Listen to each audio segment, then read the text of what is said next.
Hello बच्चों, आज हम कार्बन एंड इट्स कंपाउंड जो चैप्टर चल रहा था इसको आगे की ओर बढ़ाते हुए कुछ इम्पॉर्टेंट बिंदुओं पर चर्चा करने वाले हैं। तो देख लेते हैं। सबसे पहले संयोजकता, वैलेंसी किसे कहते हैं, इसकी परिभाषा देखते हैं। तत्वों के परमाणुओं के परस्पर संयोजन करने की क्षमता को संयोजकता कहते हैं, या फिर बोल सकते हैं किसी भी परमाणु की बाह्यतम कक्षा में पाए जाने वाले इलेक्ट्रॉनों की संख्या ही संयोजकता कहलाती है।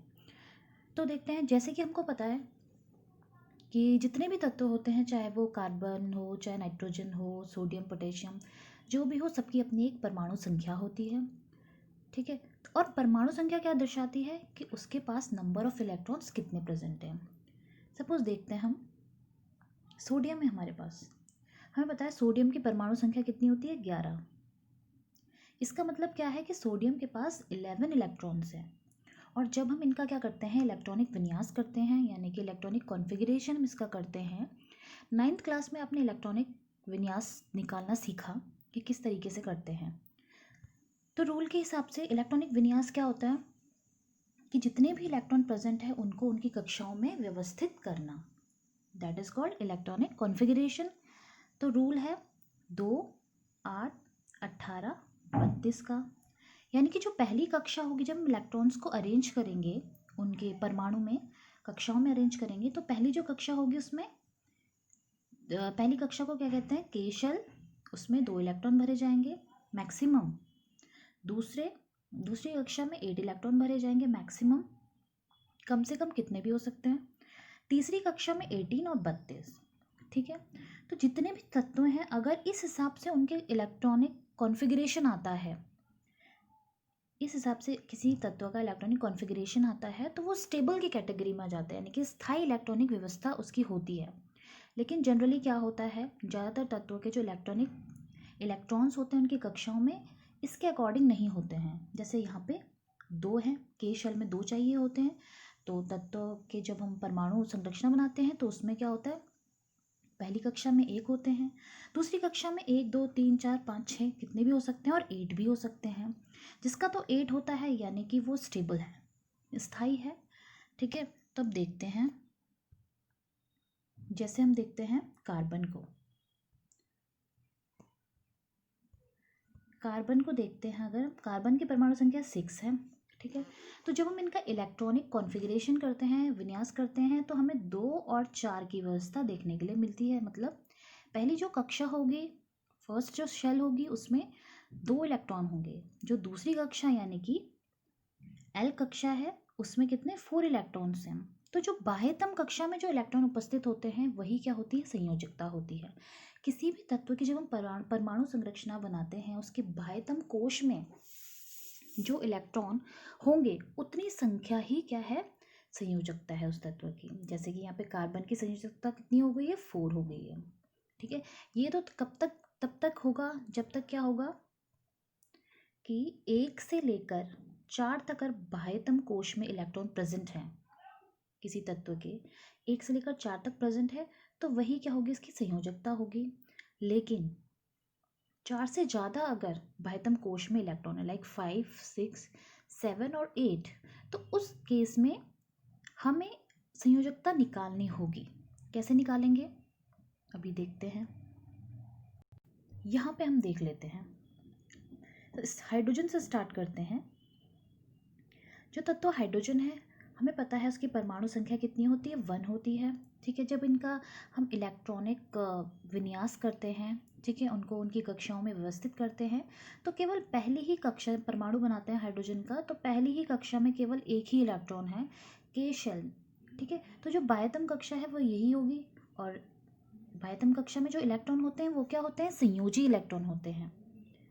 ठीक है, संयोजी इलेक्ट्रॉन्स होते हैं। तो यही इसकी संयोजकता होगी, 1 हाइड्रोजन की संयोजकता होगी। ठीक है। उसी तरीके से हम दूसरा देख लेते हैं, हीलियम। हीलियम के बाह्यतम को, क्योंकि हीलियम का क्या है, परमाणु संख्या 2 है। अगर हम इसका इलेक्ट्रॉनिक कॉन्फ़िगरेशन करते हैं तो केवल पहली ही शेल में उसके टोटल इलेक्ट्रॉन फिल हो जाएंगे। और पहली शेल में, पहली कक्षा में 2 इलेक्ट्रॉन ही मैक्सिमम चाहिए होते हैं, जो कि हीलियम का है। तो क्या होता है, इसका जो इलेक्ट्रॉनिक विन्यास है, कॉन्फ़िगरेशन, वो क्या स्थायी है, स्थायी इलेक्ट्रॉनिक व्यवस्था है। तो इसकी जो वैलेंसी इस केस में होगी वो क्या होगी, ज़ीरो हो जाएगी, यानी कि संयोजकता ज़ीरो हो जाएगी। अब संयोजकता ज़ीरो का मतलब क्या है? ज़ीरो का मतलब ये है कि जब भी ये हीलियम एलिमेंट होगा किसी अन्य तत्व के साथ, ये हीलियम जो तत्व होगा वो किसी भी तत्व के साथ क्या होगा, बॉन्ड फॉर्मेशन नहीं करेगा। मीन्स ना ही वो अपना जो इलेक्ट्रॉन है वो किसी को देगा और ना ही किसी अन्य तत्व से इलेक्ट्रॉन की उसे ज़रूरत है, ना वो लेगा ना वो देगा, ना ही वो शेयरिंग करेगा। तो इस तरीके से क्या होगा, स्टेबल कॉन्फ़िगरेशन इसका हो जाता है। ठीक है, क्योंकि इसका क्या है, ऑक्टेट अष्टक इसका पूरा है। दूसरा हम देखते हैं लिथियम को। लिथियम की परमाणु संख्या कितनी है, 3 है। जब हम इसका इलेक्ट्रॉनिक कॉन्फ़िगरेशन करेंगे तो कैसी व्यवस्था होगी, क्योंकि हमारे पास इलेक्ट्रॉन को व्यवस्थित करने का क्या है, एक रूल है। पहली कक्षा में 2 होने चाहिए ज़्यादा से ज़्यादा, दूसरी में 8 होने चाहिए, तीसरी में 18 और 32। तो हीलियम के पास 3 इलेक्ट्रॉन हैं, तो 2 तो पहली कक्षा में आ जाएंगे, बचा 1 जो होगा वो दूसरी कक्षा में आएगा, यानी कि एल कक्षा में आएगा। और जो बाह्यतम कोश होगी वो क्या होगी, एल होगी इस केस में। और बाह्यतम कोश में जो इलेक्ट्रॉन प्रेजेंट होंगे वो क्या होंगे, संयोजी इलेक्ट्रॉन होंगे। तो यहाँ पे क्या हो जाती है, लिथियम की संयोजकता कितनी होती है, 1 होती है। इस तरीके से क्या होगा, 1 से लेकर 4 तक अगर किसी तत्व के परमाणु में इलेक्ट्रॉन बाह्यतम कोश में 1 से लेकर 4 तक प्रेजेंट होंगे तो वही उसकी संयोजकता होगी। ठीक है, अब हम बात करते हैं 1 से लेकर 4 तक नहीं, बल्कि हम बात करते हैं किसकी, नाइट्रोजन की बात कर लेते हैं। नाइट्रोजन का देखते हैं। नाइट्रोजन की हमें पता है परमाणु संख्या कितनी होती है, 7 इसकी क्या है, परमाणु संख्या है, यानी कि नंबर ऑफ इलेक्ट्रॉन कितने हैं, 7 है। अब इन 7 इलेक्ट्रॉन्स को इनकी कक्षाओं में हमें इन्हें क्या करना है, फिल करना है। तो पहली कक्षा में 2 इलेक्ट्रॉन आएंगे, बाद की कक्षा में कितने आएंगे, 5। के और एल कक्षा में जो इलेक्ट्रॉन है 5 इलेक्ट्रॉन है। ठीक है, तो ये जो इस कक्षा में इलेक्ट्रॉन होते हैं वो संयोजी इलेक्ट्रॉन होते हैं, लेकिन इसकी वैलेंसी 5 नहीं होगी। इसमें क्या होगा, हम इसकी वैलेंसी कैसे निकालेंगे, 4 से ज़्यादा अगर बाह्यतम कक्षा में इलेक्ट्रॉन होंगे तो उसकी वैलेंसी निकालने के लिए हम 8 से उतने नंबर ऑफ इलेक्ट्रॉन माइनस कर देंगे जितने बाह्यतम कक्षा में हैं। तो 8 - 5 क्या आ जाता है, 3 ही क्या होगी, नाइट्रोजन की संयोजकता होगी। उसी तरीके से अगर हम ऑक्सीजन को देखें, ऑक्सीजन की हमें पता है परमाणु संख्या कितनी होती है, 8। जितनी परमाणु संख्या होती है उतने ही नंबर ऑफ इलेक्ट्रॉन्स ऑक्सीजन के पास होते हैं, यानी कि 8 इलेक्ट्रॉन प्रेजेंट। अब इनको इनकी कक्षाओं में हम कैसे व्यवस्थित करेंगे, तो 2 6 इस तरह की व्यवस्था। पहली कक्षा में क्या होंगे, 2 इलेक्ट्रॉन होंगे, दूसरी कक्षा में 6 इलेक्ट्रॉन होंगे। ठीक है, तो अब क्या होगा, मैंने बताया था 1 से लेकर 4 तक है, तो जितने नंबर ऑफ इलेक्ट्रॉन होंगे बाह्यतम कक्षा में वही उसकी संयोजकता होगी। लेकिन यहाँ पे 4 से ज़्यादा है, यानी कि 6 है, तो हम क्या कर देते हैं, 8 में से 6 को माइनस कर देते हैं, तो बचा 2। तो 2 ही क्या होगी, ऑक्सीजन की संयोजकता होगी।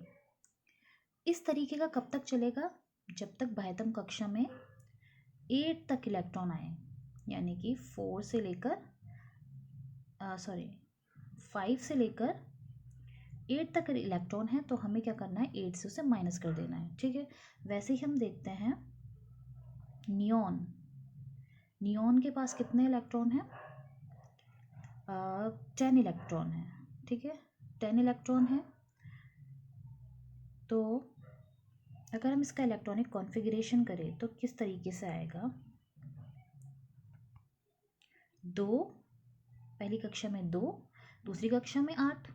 तो 2 8 वाली व्यवस्था हमें देखने के लिए मिल रही है, जो कि कुछ इस प्रकार से, जो हमारे रूल के अकॉर्डिंग 2 8 18 32 का रूल है, ये इसे फॉलो कर रहा है। यानी कि पहली कक्षा में 2 होने चाहिए तो 2 ही हैं, दूसरी कक्षा में 8 होने चाहिए तो 8 ही हैं। यानी कि ये क्या कर रहा है, स्थायी इलेक्ट्रॉनिक कॉन्फ़िगरेशन इसमें देखने के लिए मिल रही है।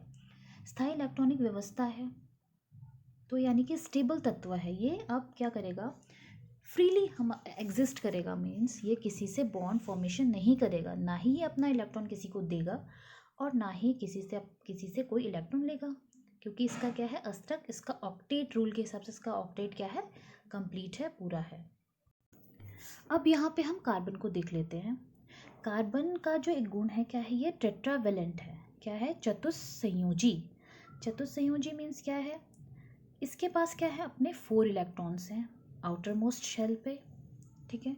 आउटर मोस्ट शेल मीन्स पहली जो कक्षा होगी उसमें, क्योंकि कार्बन की जो परमाणु संख्या होती है वो कितनी होती है, 6 होती है। तो पहली कक्षा में 2 इलेक्ट्रॉन है, दूसरी कक्षा में 4 इलेक्ट्रॉन है। 4 इलेक्ट्रॉन है, दूसरी कक्षा में वैसे तो क्या 8 इलेक्ट्रॉन चाहिए होते हैं, ठीक है।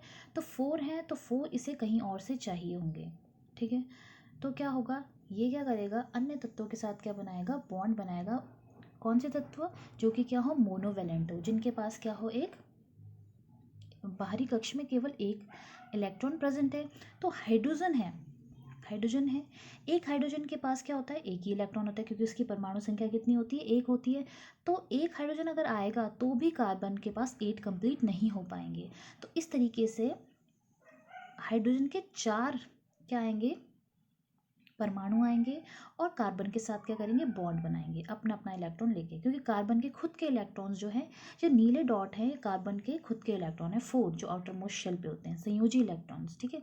इनके द्वारा ही ये किसी अन्य तत्व के साथ क्या करेगा, बॉन्ड बनाएगा। अब आ गया हाइड्रोजन, एक हाइड्रोजन इधर से आया, अपना इलेक्ट्रॉन लेके आया, ठीक है। दूसरा हाइड्रोजन इधर से आया, अपना इलेक्ट्रॉन लेके आया, तीसरा यहाँ से और चौथा यहाँ से आया। इस तरीके से कार्बन क्या है, अपने चारों साइड से क्या करेगा, हाइड्रोजन के साथ क्या बनाएगा, बॉन्ड बनाएगा। और जो ये बॉन्ड होता है, ये कौन सा बॉन्ड होता है, सहसंयोजी आबंध। इसमें क्या है, सहसंयोजी आबंध क्या होता है, इसमें इलेक्ट्रॉन्स के युग्म की, यानी कि इलेक्ट्रॉन पेयर की जो होती है, शेयरिंग होती है। मीन्स जो हाइड्रोजन इलेक्ट्रॉन लेके आया, ठीक है, वो उसका भी है और वो कार्बन का भी है, ठीक है।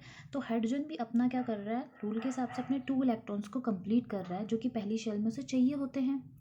इधर से भी हाइड्रोजन अपने 2 इलेक्ट्रॉन को फुलफिल कर रहा है, यहाँ से भी। और कार्बन के पूरे टोटल 8 इलेक्ट्रॉन हो रहे हैं, अगर 4 कार्बन उसे, 4 हाइड्रोजन अगर इलेक्ट्रॉन्स उसे देते हैं, ठीक है।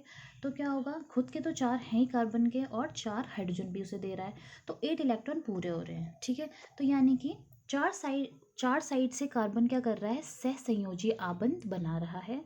तो क्या है, कार्बन को एक टर्म बोल देते हैं इस चीज़ के लिए, क्या, चतुस्संयोजी जो है, टेट्रावेलेंट। कार्बन क्या होता है, टेट्रावेलेंट होता है, चतुस्संयोजी।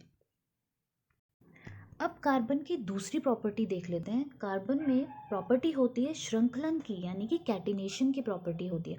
अब कैटिनेशन क्या होता है, कैटिनेशन चेन फॉर्मिंग कैपेसिटी, मतलब चेन फॉर्मिंग जो प्रॉपर्टी होती है। कार्बन अपने ही अन्य परमाणुओं के साथ कितनी ही लंबी क्या बना सकता है, चेन बना सकता है। ये देखिए, एक कार्बन दूसरे कार्बन से, दूसरा तीसरे से, इस तरह से एक लंबी चेन फॉर्मेशन हो सकती है।